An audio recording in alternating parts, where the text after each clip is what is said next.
Gujarat university યુવક કલ્યાણ વિભાગ દ્વારા આયોજિત મરીન કેમ્પની ડોક્યુમેન્ટરીમાં આપ સૌનું હાર્દિક સ્વાગત છે. સ્વપ્નમાં એકવાર દ્વારિકાના રાજા સાથે એક આગવી મુલાકાત થઈ. તુરંત જ હકીકતમાં મળવા માટે તારીખ 1 ફેબ્રુઆરીથી મરીન કેમ્પની શરૂઆત થઈ. સૌપ્રથમ તો દ્વારિકામાં રિપોર્ટિંગ સ્થળે પહોંચતા જ સામાન જ્યારે છકડામાં મૂકવાનો થયો ત્યારે તરત જ ધોરણ 10માં ભણતા ત્યારે ગુજરાતીમાં આવતો પાઠ ગીલાનો છકડો યાદ આવ્યો હો. અને આ છકડામાં મુસાફરી કરવા માટે મારું મન કહેતું હતું કે ભલે ને હોય ગમે તેવો તડકો, પણ મુસાફરીમાં વાલો લાગે મને છકડો. અને અમે પહોંચી ગયા નંદનવન કેમ્પ સાઇટ, બેટ દ્વારિકા. અને આવી ગઈ એ ઘડી જેની અમે આતુરતાથી રાહ જોઈ રહ્યા હતા. અને ઘણી આશાઓ, ઉત્સાહ અને ઉલ્લાસ સાથે પહોંચી ગયા એ દરિયાના કાંઠે.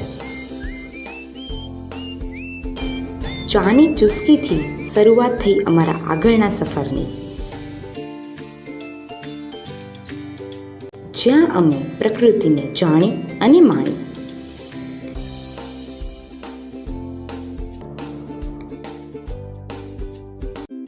ક્યારેય પણ વિચારી ન હોય એવી એક અનોખી જ રમત અમે રમ્યા.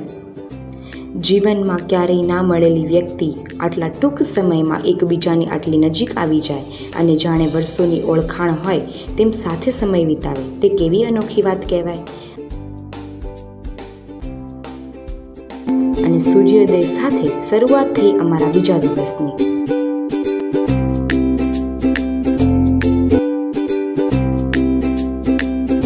હિલોળા ખાતા સમુદ્રની જેમ હિલોળા ખાતા અમે પહોંચી ગયા પ્રકૃતિના ખોળે. ભાગ્યે જ કોઈના નસીબમાં હોય એવી મરીન લાઈફ માણવાનો મોકો અમને મળ્યો અને એનો અનુભવ અમે કર્યો.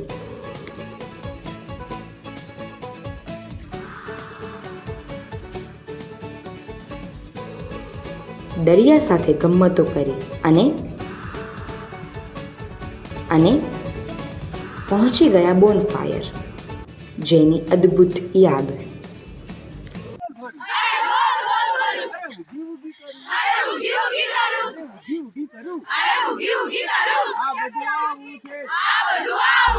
દિવસનો પ્રારંભ કરાવતો ઉગતો સૂરજ અને હનુમાન દાંડી તરફ લઈ ગયો. હનુમાનજીના દર્શન કરી અને પ્રસાદ લઈ અમે પહોંચ્યા 36 ધૂણા.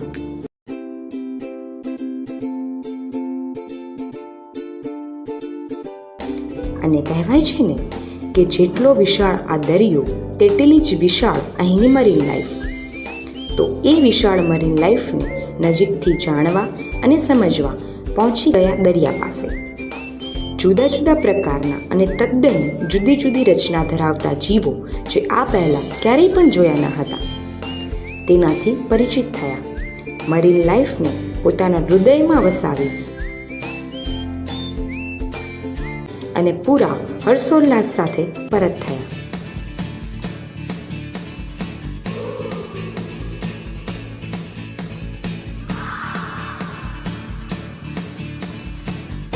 અને ત્યારબાદ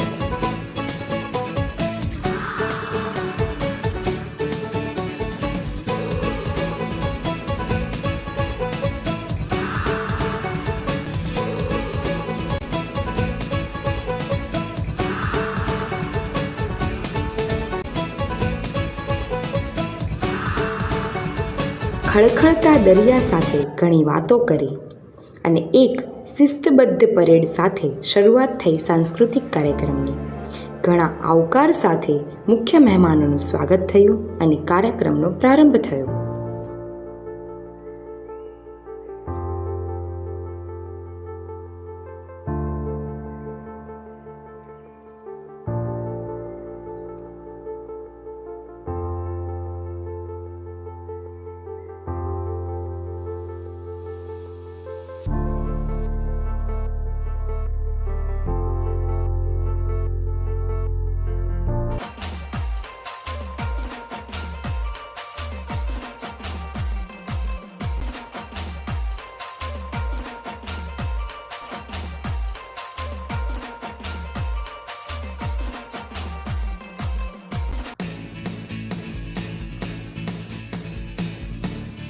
અને આ મરીન લાઈફને સંક્ષિપ્તમાં વર્ણન કરવું હોય તો દરિયાઈ જીવોની સાથે રહીને સૂર્યનારાયણના સવારના આગમન અને સાંજના વિદાય સુધીની પળો માણવાની મજા આ એક મરીન કેમ્પમાં આવેલ વિદ્યાર્થી જ જાણી શકે છે.